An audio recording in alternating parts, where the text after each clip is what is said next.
X-Men. Get it!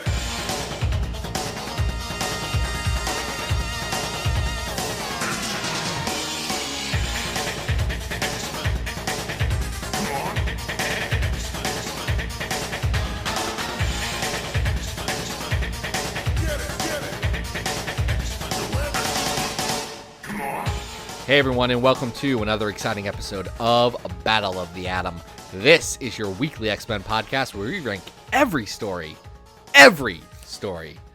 from A to Z. I'm Adam. And I'm Zach, and Adam, Rec. How are you on this glorious Monday morning? I'm good. I'm just wondering to myself, if I had 10 lives like Moira McTaggart, would I be Adam X? Well, hold on. Well, here's the thing, Adam. Yeah. It's not a dream if it's real. It's not. And it's not a dream because I think we're going to surprise some people by what we're covering today. No, I mean, like, they have album art. Like, they figured true. it out. It's very popular. We're gonna push that because it's a hot topic, and everyone just wants to. They want to talk about that House of X and that Powers of 10, the 2019 dual miniseries by Jonathan Hickman, Pepe Larraz, R.B. Silva, and beautiful colors by Marte Gracia. Yes. Hey, we're covering Hoxpox, and I know it's just been a year. Well, who requested this? Somebody is challenging us to do this most modern of stories. This was a request from one of our Patreon supporters. It comes to us from Eric Cotton. Eric went on over to patreon.com/Battle of the Atom, and he said, guys, listen, Adam, I've seen you make Twitter threads. Zach, I know you edited a novel-length book of criticism on House of X and Powers of 10, which you can find both at XavierFiles.com and on Polygon, written by the incomparable Chris Edelman and Robert Secundus. Both fantastic, both great. Go check out Hoxpox Talks because it's a crowning achievement in my life, and I had little to do with it. So, thank you.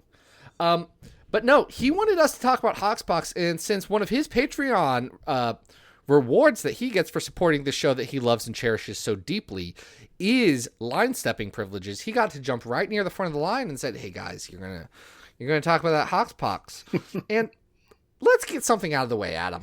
Sure. Let's clear the air. This book came out a bit less than a year ago.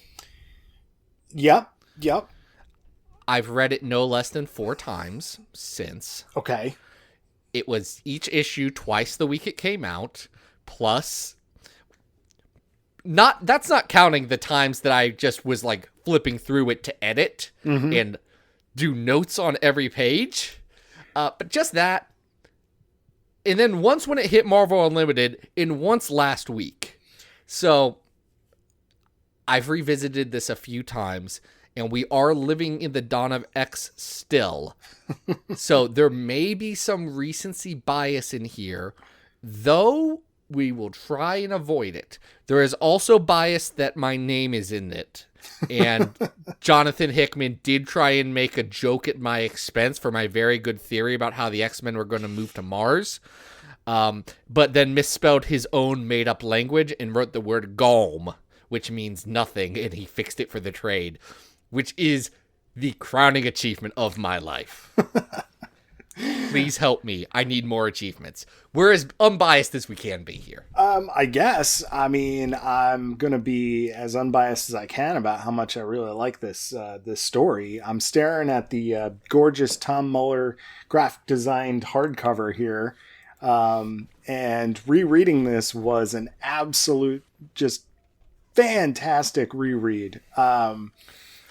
Let's start with that design, because I don't think it's critical to the story in so much that it informs what the story is and what it's going to do. Mm-hmm. This looks different.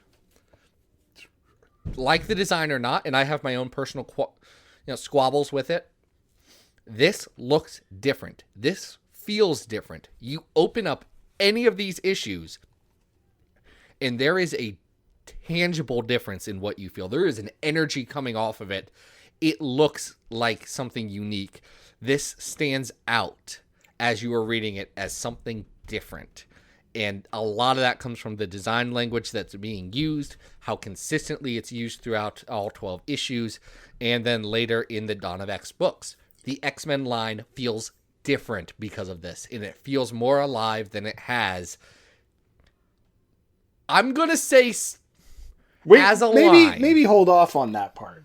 Do you want to? Because I think that may actually come into our ranking. Like, this really does feel like the freshest it's been in quite some time. So, do you have a year in mind? Do you have a year in mind of the freshest the X-Men line has been?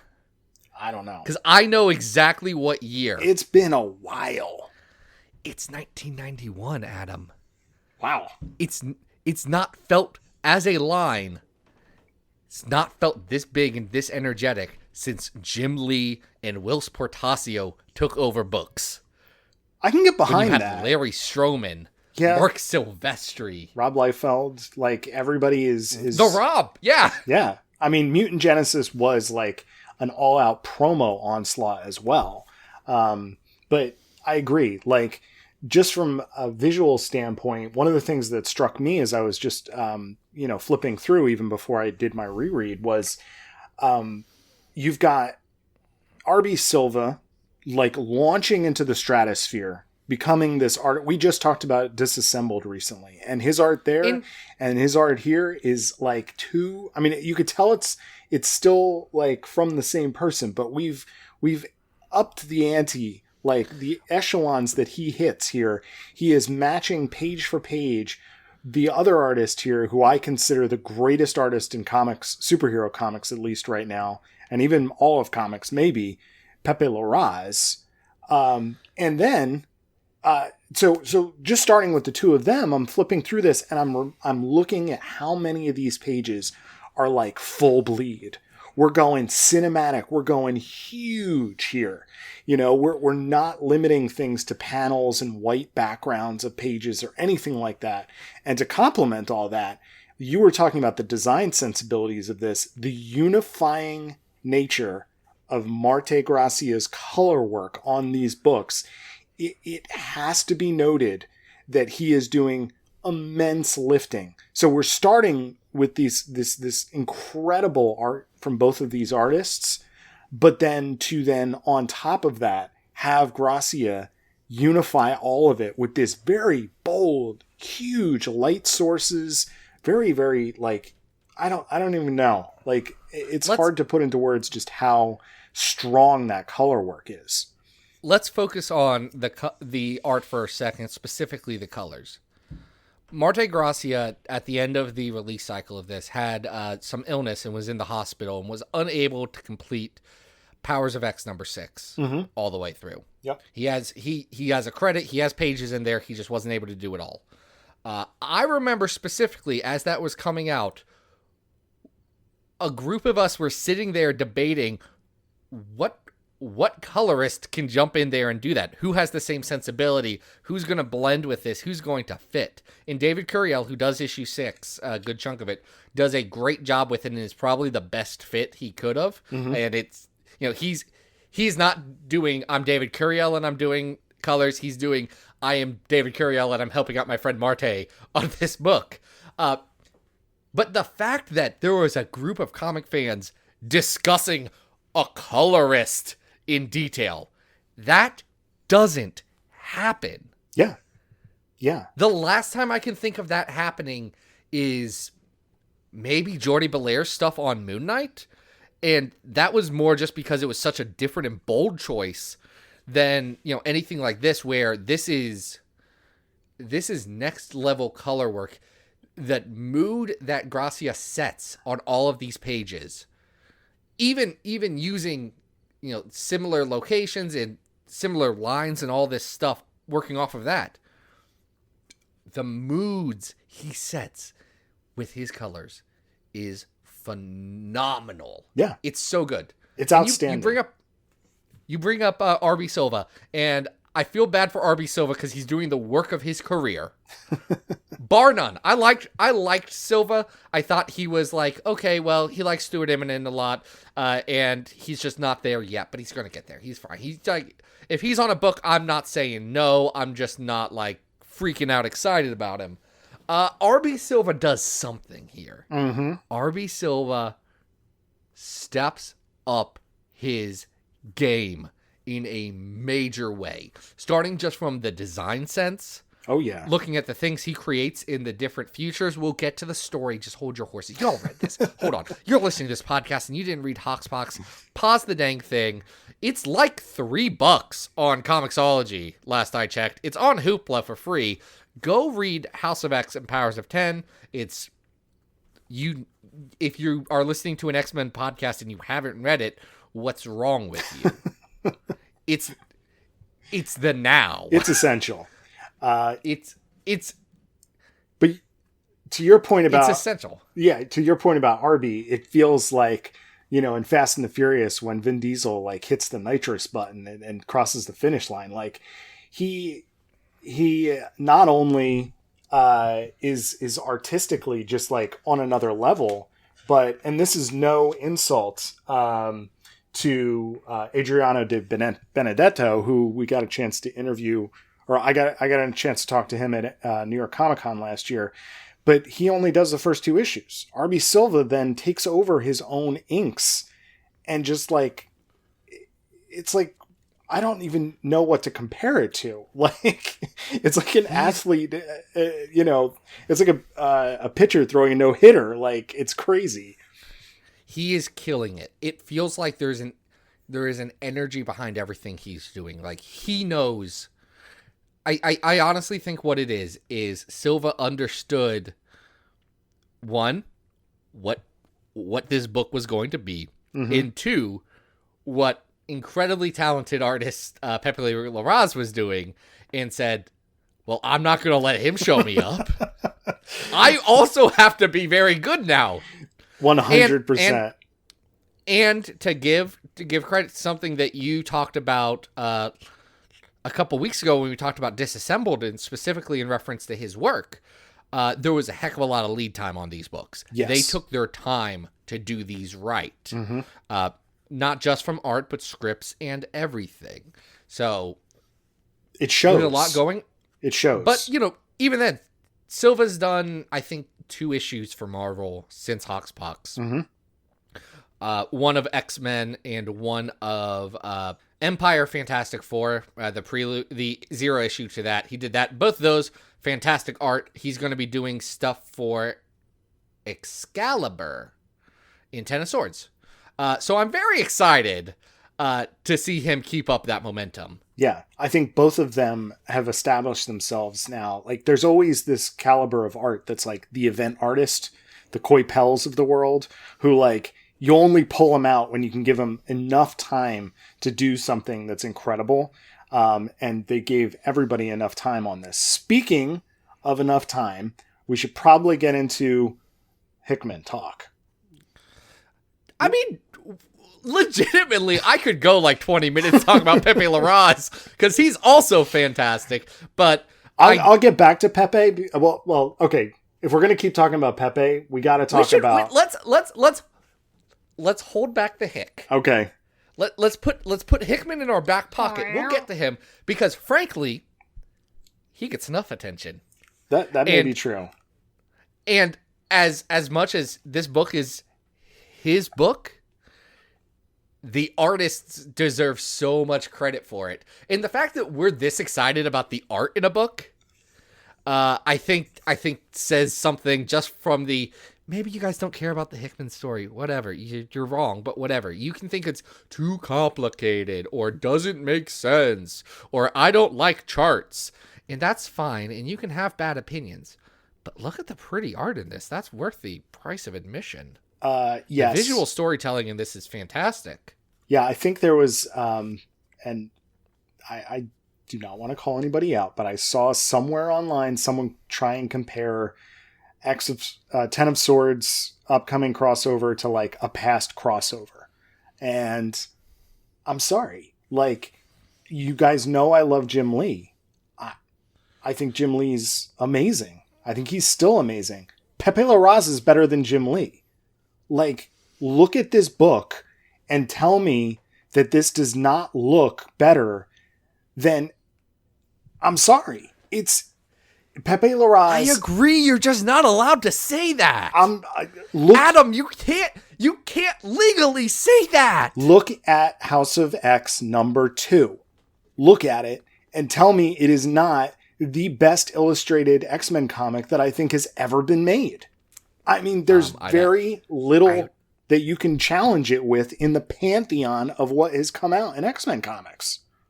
I think you can actually challenge it pretty hard with House of X 3 and House of X 4. Not 3. 3 just doesn't. 3 doesn't get enough time to shine. That's not 3's fault. That's the script that Pepe's working off of. House of X 4 and House of X 5 both are absolute artistic tour de forces. 4 for action and 5 for character drama. Yeah. And staging. Oh my gosh. So a nearly religious experience when it comes to X-Men art. I'm telling you. People said the X-Men had turned into a cult, and I don't think that's true. I don't think the way that us as a fan base reacted helped dissuade folks of that notion, because we were enthralled by what these books were doing, especially from an art side. Pepe Larraz he's an absolute genius. Look at his stuff from a couple years ago. Look at his stuff from Extermination. Mm-hmm. And then look at this. Yeah.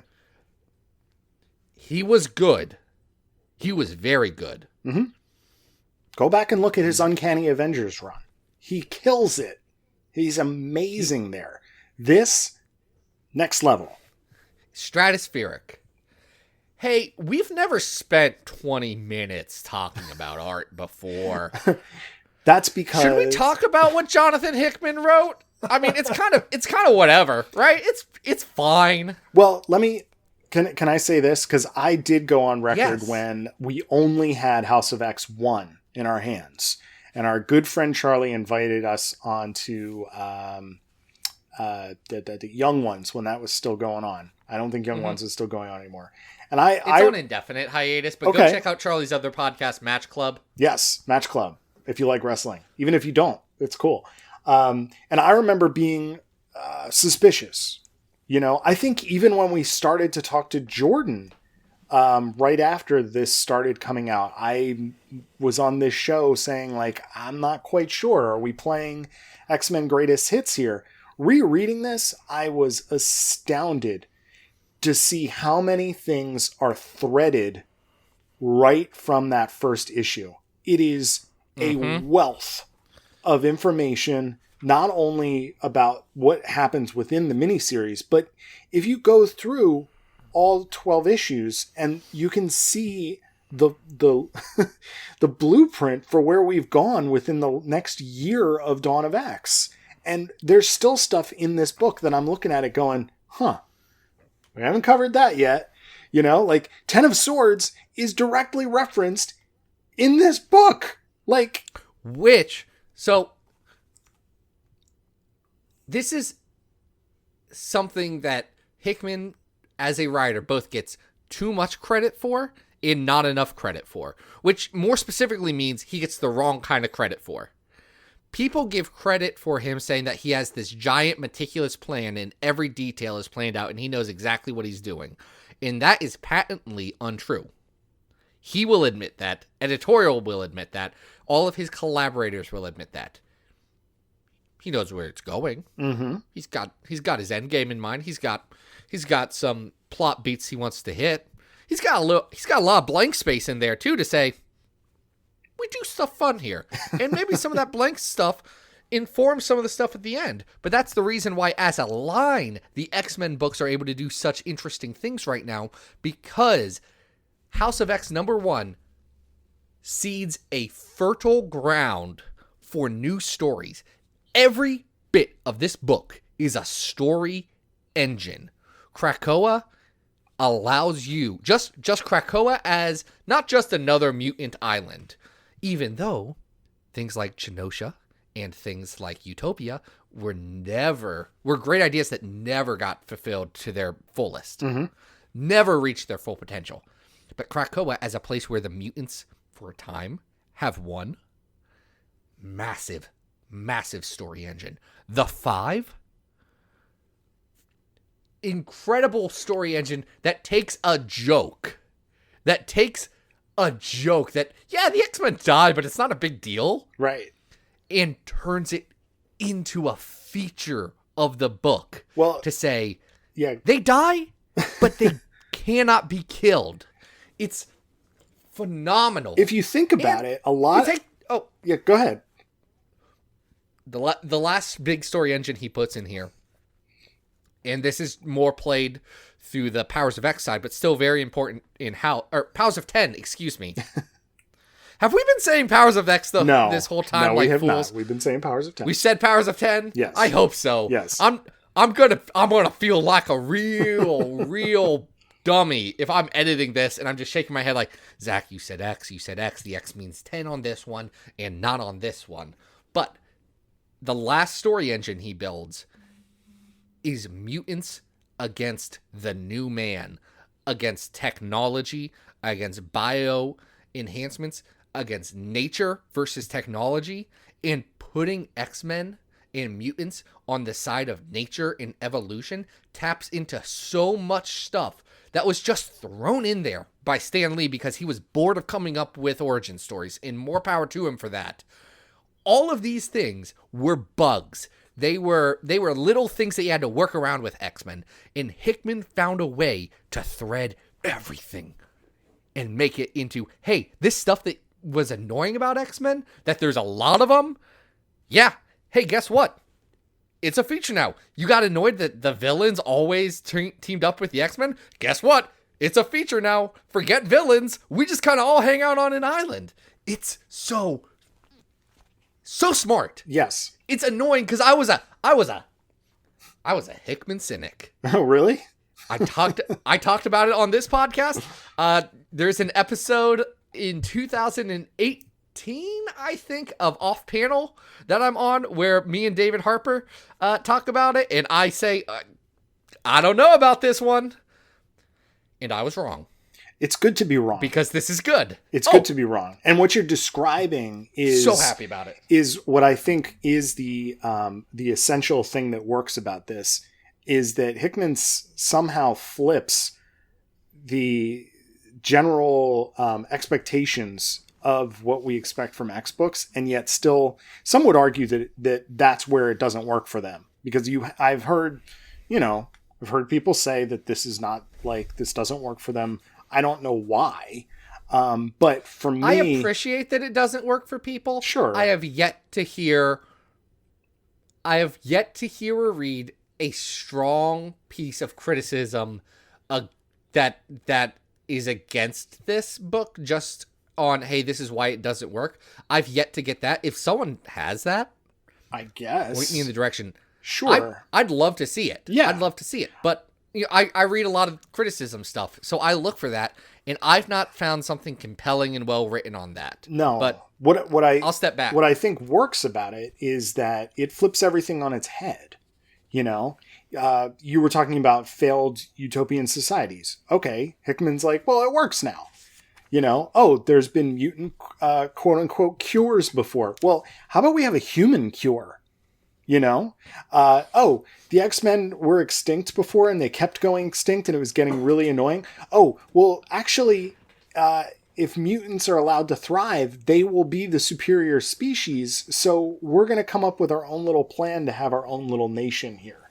And like all down the line, there are these expectation flippers throughout this that are just so smart and set up such a really intelligent way of moving forward with a book that I think a lot of people would agree was pretty stagnant after another Hickman event, which was Secret Wars, which I think afterwards a lot of people may have had expectations for how things were moving forward, and they didn't.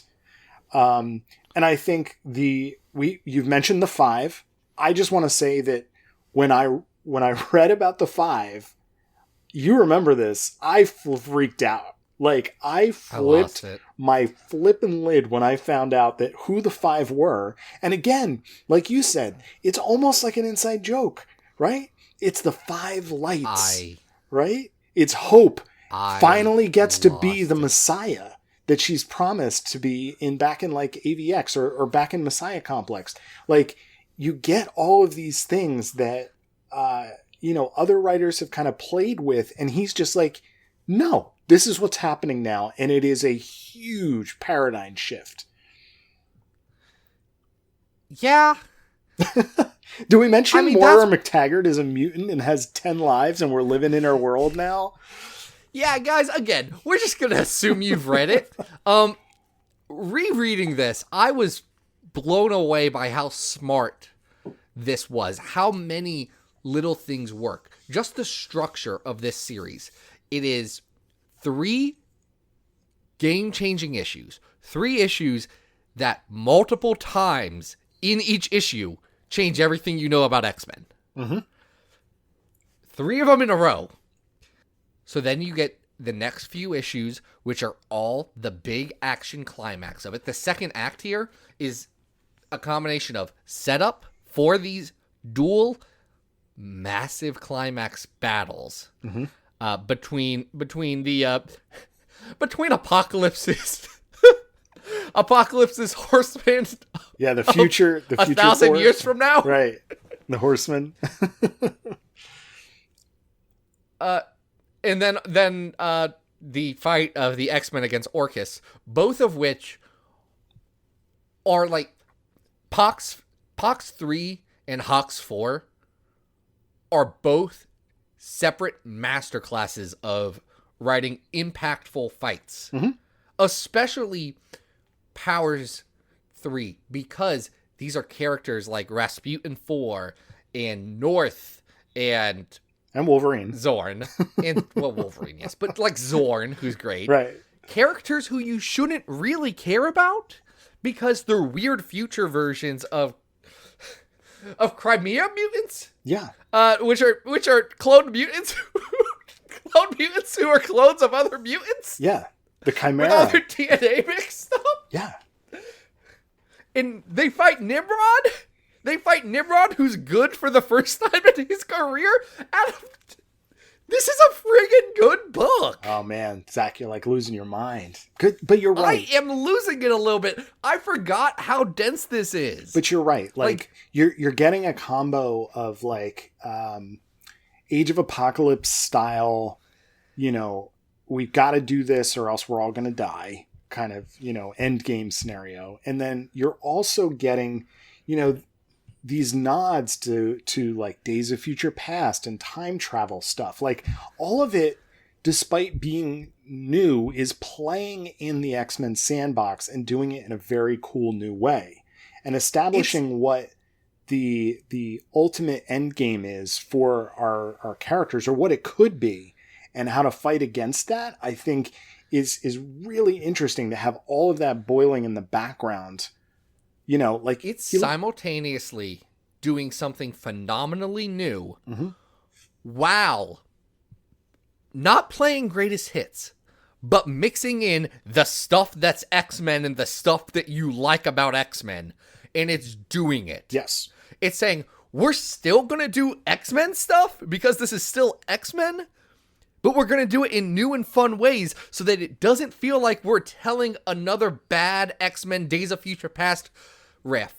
We're going to tell something new and vibrant, and it's going to have stakes, and you're going to care. Yes. You're going to actually care that this is a bad future, even though you've spent like 20 pages here. Right.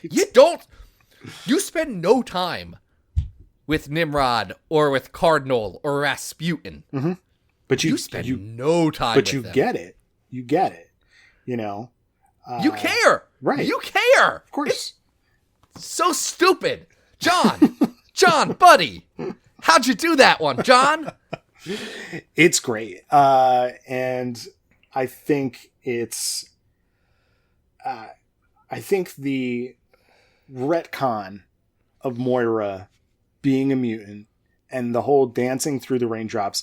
I think it was last night I got on our message board and I was like, I'm not sure if this really works. And I'm still not convinced it 100% really works, but we'll get into that a little bit later in the episode. Also, I don't care. Like, at the end of the day, it does not matter because I believe in what the story is trying to do and where it wants to take me. And that's okay. Like, it makes me a believer, whether it's all like 100% concrete canon is solidified, like it's too good to just like, dismiss. It's not gonna. There's two things there. And I love the spirit. One, and like I said last night where I provided annotated notes of, no, this is how it all somehow works in canon. Two, canon will never actually work. And we all know this. That is true. Canon's made up lies that we tell ourselves so that we can feel better about knowing the names of all the original Hellions, which I do not. Y'all, come on. Tell me you aren't going to forget, roulette. Because, dude, there's a roulette Stan account out there. You know it. Is there a Jetstream Stan account? Because I feel you're just proving you know the names. I'm trying to think really hard. It's Jetstream, Cat's Eye, Roulette, Tarot, Empath, Thunderbird. Warpath. Was he going by? No, he was going by Thunderbird at the time. Yes. Did you get Tarot? If I'm forgetting a Hellion, it proves my point, so I'm not even going to try anymore. Did you say Tarot? I said Tarot. We got swords, baby. Yeah. Bud, I know so much more about tarot than I care about. You're going to care. Everyone's into tarot nowadays. You're going to care. Y'all, there's tarot cards in the beginning of this story. Yep. And all of the motifs from those tarot cards continue in every single issue. Do you know how many times the tower shows up? It's great. It knows what it's Adam, doing. This is a good comic. It is. Let's rank it. We didn't... Okay. There's so much we didn't talk about. Do lightning round. Do lightning round. Go through everything we didn't talk about. Sinister's so good. The big handshake is so good. The fact that all of mutants are gonna be fighting against black hole gods is phenomenally wild, and I still can't believe it. That one's hard to wrap my brain around. The Phalanx Dominion. It's nuts.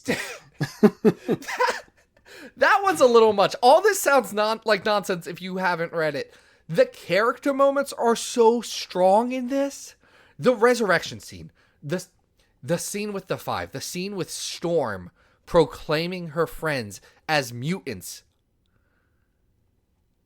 I lose it, bud. I know. This is a powerful, powerful comic. It capitalizes on all of the promise it makes. It's incredibly tight writing, incredibly emotive writing, world-class art. And it's better every read. I have rarely read something so much and continued to be engaged and continued to find new things here. I could read this book again tomorrow and still get it. And I know it's new, and I know we're riding the high of the Dawn of X and getting real ready for our sword content. Sword content starts this week, buddy. We get swords on Wednesday. I know. Bud, I know we're riding high. This is also good, and we do need to rank it on our very good list. All right. Anything that we overlooked in the last half hour and change about talking about this phenomenal book? I mean, there is. And I think that's one of the delights of it, is that you can go back and you can dig through it. And I am sure, having a year's worth of the books and then going back and seeing where he seeded some of those things, it's been really fun to look back through this. And I think the same is going to be true. I know he's joked about wanting to do this for a very long time, and I don't doubt it for one bit that there could be decades worth of continuity here that is just based on what's substantiated here. Because how do you go back? How do you go back X-Men when you will know never be the same? Yeah, then knowing that this is the big relaunch, and knowing that there is an endpoint somewhere that has to be resolved based on what's here. So Here's what Well, you compare it to something like Morrison's New X-Men, which is probably the closest comparison of the nothing will ever be the same again right. kind of feel. Yep. But at the same time that Morrison's X-Men was going on, so was Extreme X-Men and Joe Casey's Uncanny X-Men, both of which not living up to it. They felt like, well, maybe things will be the same again someday, and the things did become the same. Yeah, like the follow up to Morrison is Joss Whedon's X-Men, which I have a lot of affection for, but is also very much a, hey, you remember the 80s and how those were neat? Mm-hmm.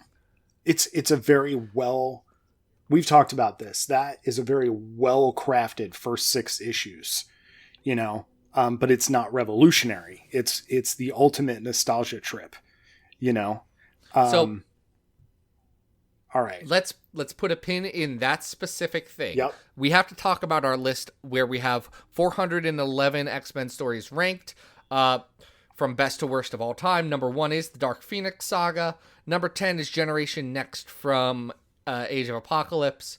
Number 100 is X Factor 27 Gifts. Number 200 is Spider-Man 8 through 12 Perceptions, where Spider-Man and Wolverine team up to fight a Wendigo.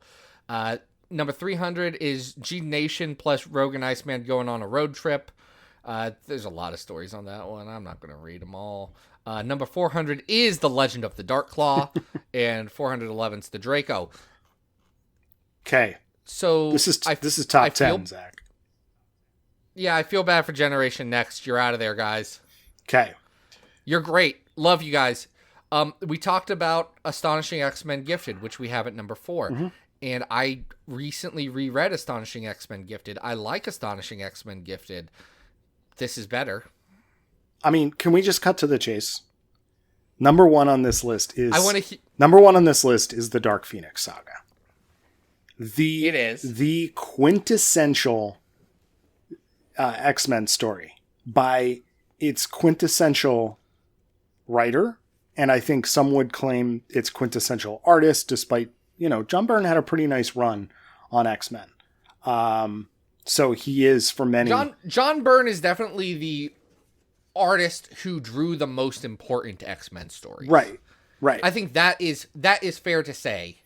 Dark Phoenix Saga He's the one where they drew three movies worth of stuff based on his. Yes. I think that it is fair to acknowledge that Dark Phoenix Saga is like the best thing that has been done in X-Men. I'm going to just put this out there. The technical prowess, the literary depth that is on display in this book, this beautiful hardcover that I am holding right now, it's better. I'm going to read my notes because I took 4 pages of notes, which is a first. I'm going to try and continue taking notes because I like taking notes now. I feel like I took notes. I feel like notes about everything. I know. I feel like you're about to go up to the pulpit. I have a page of notes about Sonic the Hedgehog right here. I feel like you're about to go up to the pulpit and like read from the Bible. It's your little book. I have a small notebook that on front of it says Xavier School for Gifted Youngsters, and it has a X on it. It's very pretty, and I do like it. My last 2 notes. This is easily better than Dark Phoenix or than Days of Future Past and Demon Bear, which is our numbers 3 and our number 2. Just rereading Demon Bear, just doing a live enactment of Demon Bear with some of my friends instead of watching the movie. This is better than Demon Bear. I also wrote possibly better than Dark Phoenix. Here's my apprehension, and I'm just because I don't think this needs to be taken as a unanimous, like, objective thing. I think this is tough. Yeah, go for it. Dark Phoenix is an important moment in comics history. It's the most important moment in X-Men history easily. one of the biggest touch points in Marvel Comics, period. I think that to its detriment, you don't see Dark Phoenix Saga, like, the trade isn't a constant seller. It doesn't fly off. It doesn't bring people in. It's very much a, if you like X-Men, you'll probably like this, but you have to add the if you like X-Men already. Like, you've gotta have already bought in to this weird world. House of X and Powers of 10 may end up being like Marvel's evergreen bestseller for a while. It's that easy to hand to someone and say, you like X, you're interested in X-Men, this is everything you need to know about what they're going to be for the next 20 years. And the only thing that holds me back is because we know what the legacy of Dark Phoenix Saga is, and we're only 1 year removed from the legacy of House of X and Powers of 10. But even in that 1 year, it feels like the most important comic to come out in maybe since Saga. I'm not going to disagree with you. I think that you could make the argument about the craft that goes into this book, and I think just from that standpoint, you could probably put it ahead. But I think you're making a very good point, and remembering the merits of just how revolutionary Dark Phoenix Saga was at the time. We know that Dark Phoenix Saga is the X-Men, right? It is the X-Men. You can't talk about the X-Men without the Dark Phoenix Saga. And it does remain to be seen and proven that House of X and Powers of 10 will last the test of time. I think there's no way around it. It will, but we're not there yet. Here's where I'm at. I agree with you to a point in that saying that Dark Phoenix Saga is the X-Men. I disagree with that. I think Dark Phoenix Saga was the X-Men. I think Krakoa is the X-Men now. Like, I think it will be the X-Men. Oh, I think it already is. Our podcast. Yeah, it already is. I'm not disputing that at all. I'm just saying that, we're a year out, and, I think that can be part of the decision-making process. I'm just saying, from a comics production standpoint, from the standard that is being set here by the level of writing, by the level of the artwork, I can't put it behind Dark Phoenix Saga. I mean, what Pepe and RB are doing here is superior to what John Byrne was doing. Here's what I'll say. Dark Phoenix Saga don't got my name in it. It's number 1, baby. House of X, Powers of 10, the new number 1 on our list. People are going to kill us, Zach. I don't care. I can't believe we're doing this. Y'all, I can. But, legitimately, do you know how much of my life, my specific life, has been impacted by that comic? The Xavier Files Media Empire, which was a joke several years ago that we made, actually has like 30 plus people writing for it because nearly 100% because of the excitement built by that comic. Mm-hmm. It's true. So maybe we're biased, but Bud, how much has that stupid book impacted us personally? Like, you weren't reading Dark Phoenix Saga. Not when it came out. No. I wasn't. No. I mean, I was not born.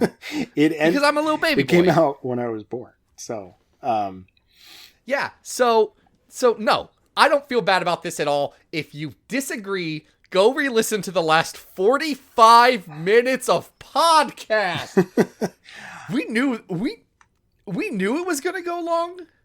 That's fine. I don't think we knew it was going to go like this. Well, okay. So should we talk about other stuff? Yeah, let's talk about. Or do we have more Hoxpox? Let's talk about 2 other books. And this is because, Moira is such a central figure and her retcon is central to Hoxpox. We looked for 2 other Moira stories. And the first one we have here is a weird one that originally appeared in Marvel Comics Presents Cyclops Retribution. Right. This was originally printed in MCP 17 through 24.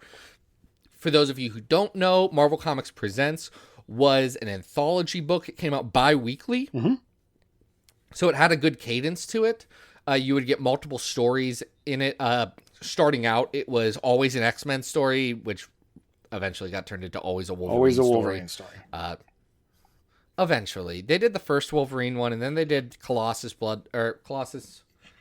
God's Country. Oh, yeah. That I'm we've sorry, talked God's about. Country. Yeah. No, Bloodlines is the... that's God's Country is the rescued MCP one by Innocenti. Yep. Then they did this, then they did a Havoc one, and I think they went back to Wolverine for the most... No, they did some Excalibur ones that are bad. You like those? It was 2 a.m. on an international flight when I read those. There's some weird but Eric I remember Larson art enjoying in those. them. Let's talk about this one, which is written by Bob Harris of editorial fame. More, I think of Bob Harris more as an editor. Yeah, it's because he defined the X-Men books in the 90s, and then up until recently was one of the biggest editors at DC, including protecting serial harassers for years and years. So Bob Harris is not my favorite guy. No, and I believe he got fired recently, but right? It did take a global pandemic. And I believe we've also talked about Ron Lim briefly on the program before. But Ron Lim drew Infinity Gauntlet. He drew a big chunk of Infinity Gauntlet when George Perez, for whatever reason, couldn't finish it. This is Ron Lim pre-Infinity Gauntlet, before his Silver Surfer run, before his Infinity Gauntlet. Mm-hmm. He's not as good here. And this is a wacky story where Cyclops visits Muir Island only to realize that Stephen Lang in the Master Mold body has convinced Moira, or brainwashed her, to create the Legacy virus. Oh, I'm sorry. I mean the Retribution virus. You know the Retribution virus, which spreads by death spores? Yes. Hey, this is... All of the 90s is Bob Harris being like, hold on, wait, I've got something for this. Back in this story I did for MCP. That's not a joke. I couldn't stop thinking about it. It's got Omega Red's powers, and it's got the Legacy virus, only it's called the Retribution virus. Yeah. So we have Moira, who is, basically become Master Mold's sort of mind-controlled slave in developing this virus. She later needs to make it a cure. And there's a lot of weird stuff in this book. There's these little alien critters called servitons. What are they called? Servitors. I have no idea. Servitors. You're talking about the guys that aren't the Moloids? Yeah, they just look like little pink alien guys. And Stephen Lang has unfortunately also divided his mind into a separate entity known as the Conscience. And Conscience is... Which contains his conscience. Right. Is this sort of weird-looking guy in a bathrobe with a metal head and a human face, who eventually... He looks like... if you've watched the children's television program Power Rangers Turbo... Oh. He looks like one of Divatox's henchmen, the one with the red robe thing and kind of the spiky head that he has. That's kind of a goofus. I forget his name. I don't pay attention. Turbo was a bad season of Power Rangers on a Power Rangers scale, and that's saying something. But he looks like that one. Yeah, and eventually he realizes... I'll send you a picture, Adam. I know you don't know I don't know what you're talking about. Eventually there is a problem with the virus in that it is also going to kill almost all of humanity as well. Now, Master Mold doesn't care. He says, let's do it. Let's just reboot society with 7% of the humans. And Conscience is like, yeah, can't do that. And so he helps Cyclops... We don't want to do a genocide. Yeah, he helps Cyclops, Banshee, Moira, and some little kids defeat Master Mold. And mostly it's Cyclops blasting and saves the day. But this reads very strangely after you've read Powers of 10. Oh, yeah, because it has Moira, who spent more than one lifetime trying to exterminate all Sentinels, working for a master mold, which, as we know, master molds lead to mother molds, which are... mother molds are master molds who make master molds, and master molds are Sentinels that make Sentinels. And somewhere and of course, in there, the mother mold will lead to a Nimrod. Yes, and somewhere in there they make servitors, which are these little alien creatures, but I'm not sure how that works. Yep. Oh, you're sending me a picture of the thingy? Oh, yeah, he really does look like that. Yeah, that's Elgar. Elgar, wow. Elgar from Power Rangers Turbo. It's very distracting. I mean, a lot of this story is just so stupid because it's weighed down by this conscience character who's just... He talks in He's the worst. what he claims are cliches with this giant grin on his face, and it's just dumb. Like, it's dumb. But there is, I think, some cool stuff in here with Moira having been set up by Master Mold and, being possessed by a machine property to do things against her will. And it's wild to think that this happens in continuity with Life 10 of Moira McTaggart. Oh, this Adam. Zachary. It radicalized her. Yes. This story is better for reasons that Bob Harris had no control over, is the thing. Well, it's better in retrospect and in context of the other, but oh man. It's fun to read right after Hoxpox, but it's not that good. It's a boilerplate story that says absolutely nothing about the characters. It does this weird thing where it tries to position Stephen Lang as Cyclops' arch nemesis. Yeah. Which... Yeah, it's really weird about he's that. already got a Sinister... He doesn't need... He's very angry about that. I guess he has a Sinister and his own self-doubt, so he's got two. Yeah. I don't know if it's really Cyclops saying that Stephen Lang is like arch nemesis as it is Stephen Lang holding this like very specific grudge against Cyclops, which it really, a lot of this falls after the X Factor story where Master Mold attacks Cyclops in Alaska and mentions the 12. But this doesn't get into any of that. It's just it's weird, you know. It's weird. It's kind of bad. But like, give it a shot. Go back and read that thing now because it's wild to try and piece together. Yeah, it's a very strange oddity, but it's definitely fun to read after you've read Hoxpox and go, okay, this is interesting. On its own, though, it really doesn't stand up. It's pre-solid Ron Lim. The writing is very slight, and the character, especially of Conscience, will annoy the heck out of you. So Zach, this is our new bad. number one, right? No, so at 232, we've got Colossus God Country, which is a story that both overlaps and precedes this. Yeah, that's way better than this. Yeah, God's Country is much better, but it seemed like the right starting point. Mm-hmm. Number 300 is X-Force 29 and 30. Adam X the Extreme is back, and things have never been deadlier. Which, by the way, folks, Adam X the Extreme is back, and he's making snuff films, which is weird. Poor Adam X. Oh, man, that is a wild issue. Adam X is having a rough one. Yeah, definitely. I'm just thinking how... Go read X Factor, guys. Yeah, it's great. Well, lower than that at 310, we have Colossus Bloodline. Better or worse than that? Also worse than that. Probably better than 325, which is New Mutants, The Return to Asgard. Yeah, I would agree with that. I don't know if it's as good as... Better or worse than the Muir Island saga? It's kind of on par. I mean, it's a little bit more cohesive, I would say. Hey, it's not better than Curse of the Mutants, which again hurts me to say. No, it's not. Is it better or worse than Judgment War? People like Judgment War. It's just not this us. isn't as good as Judgment War. You know, this is Life and Times of Lucas Bishop.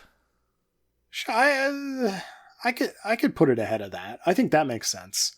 Below Judgment War and ahead of Life and Times of Lucas Bishop. Okay, so this will be our new 322. I like that. I think that's reasonable. It's a wild one, folks. Let's do the last story, Adam. We've done so much podcasting tonight already. Well, and this is another interesting one because we just talked about the Retribution virus, which gets resolved in that story. But Moira spends a lot of time being the only quote unquote human infected with the legacy virus. And this story is specifically about that. I love how the retcon says, yeah, that's not how viruses work. She can be a mutant now. She was just hiding it from people and lying. And maybe some thought balloons don't work. But hey, shut up. Don't read mid-90s Excalibur then and poke holes in things, you loon. Yeah. So this is Excalibur number 115 by Ben Robb. And who's doing art here? Art on this bad boy is by Mel Ruby. Mel Ruby. That's who it is. Yep, Scott Koblish does the inks. Kevin Tinsley does the colors on this one.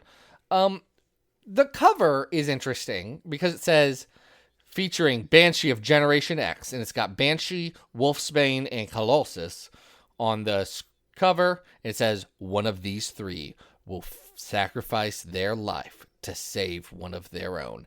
And that's not really true. No, you read that cover and you're like, wow, this is going to have some stakes.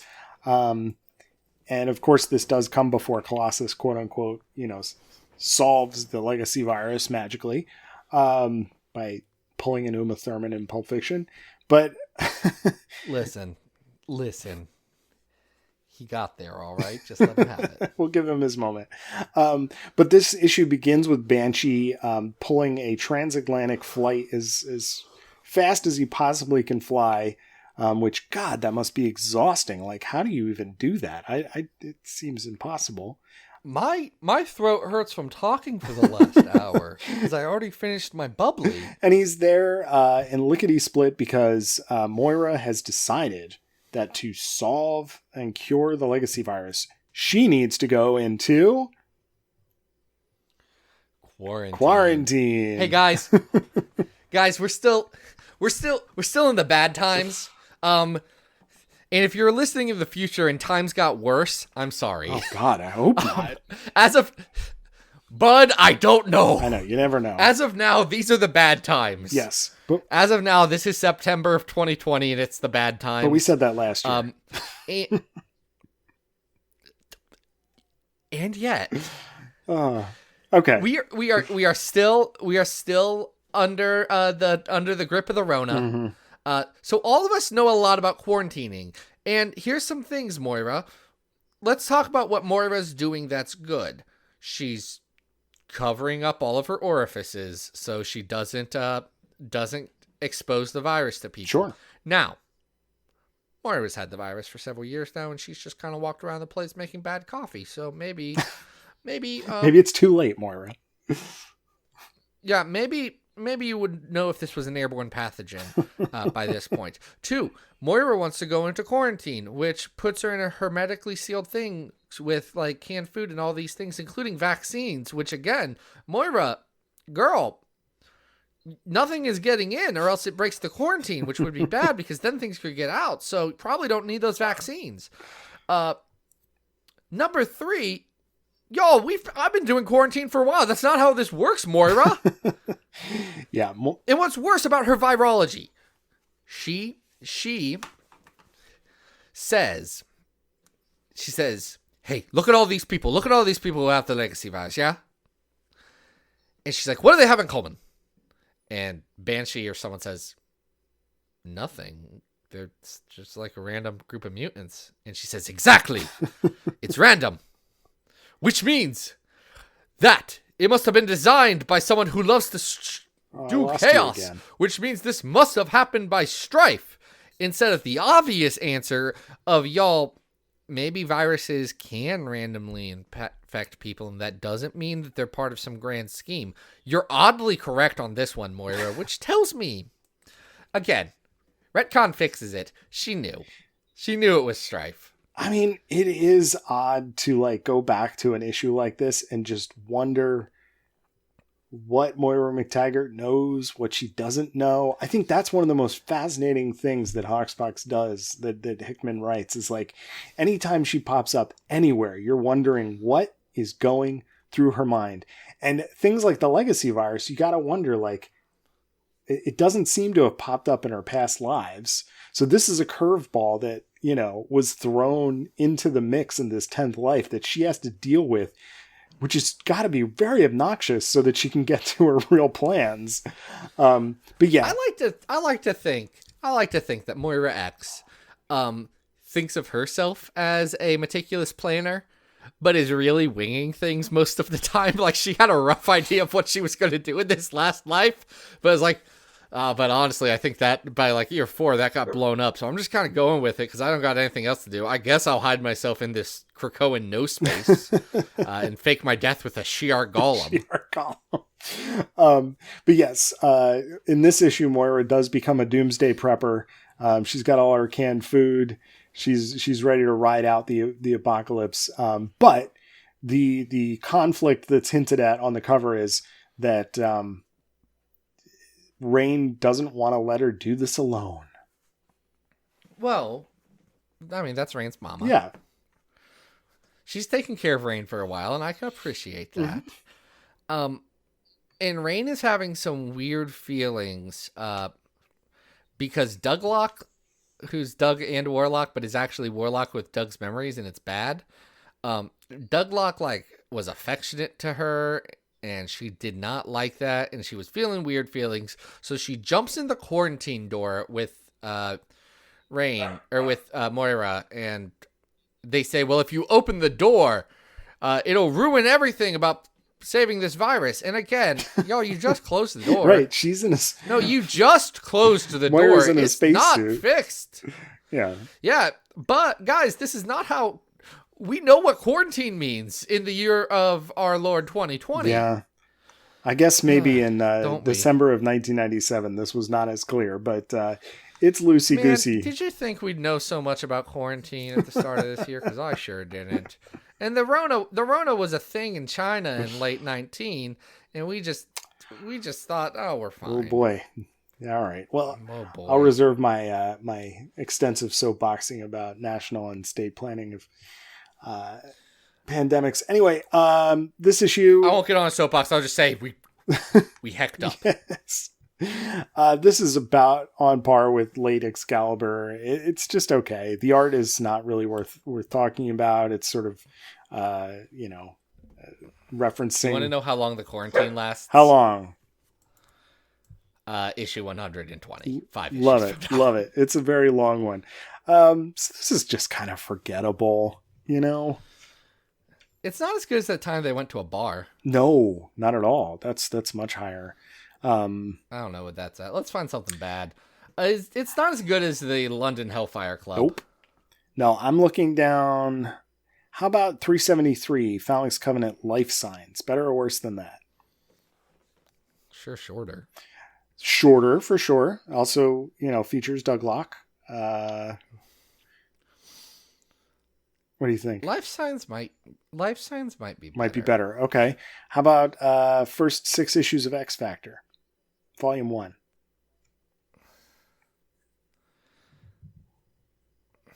Man, probably better. That first issue's just the worst, isn't it? All right. So in between there. Let's put it above that, but below Wolverine 98 to 100, Furnace of His Mind, Anvil of His Heart, where Wolverine loses his nose. Love it. That's a great place to put it. So that makes it our new 375. Man, what an episode, Zach. Y'all, we had some laughs. We had some fun. I'm exhausted. We made a decision. We made an executive decision here about what the greatest X-Men comic of all time was. And I can't imagine all of you are happy with it. No, there's going to be fallout for sure. I guarantee it. You know what? Bring it. I don't care. What, y'all, this is a made-up list of very important comic book stories. And if you want to be mad, don't be mad at us. We just told you the truth. You can be mad at Eric Cotton, who went over to patreon.com/Battle of the Atom. And Eric Cotton, he threw money our way, and we talked about that story for very long. Yeah. Oh my gosh, it's so late. I have so much to edit still. It's okay. Let's just, you got to go to the Patreon, right? If you want to support. Yeah. You got to follow Zach and co at Xavier Files. Go to xavierfiles.com. Follow me on Twitter at Arthur Stacy. Next week, we have some more exciting Dawn of X content, right? We're gonna sharpen our swords with a guest. Yeah, hey y'all, Teeny Howard, who Yes. is co-writing Ten of Swords. Teeny's gonna be here. I'm excited. Oh yes, Adam's excited. We're gonna ask all your Pog or Pog questions. We have at least spent a lot of time talking to both Annalise and Leah about Pog or Pog. Maybe, I don't know. I don't know if we keep talking about Pog or Pog, who's the crocodile that the X-Men fight now. But we do love Pog or Pog. Guys, I'm tired, but it was so worth it. I'm gonna go dream. Y'all, thank you for listening to Battle of the Atom. Hope you survived the experience. Get it!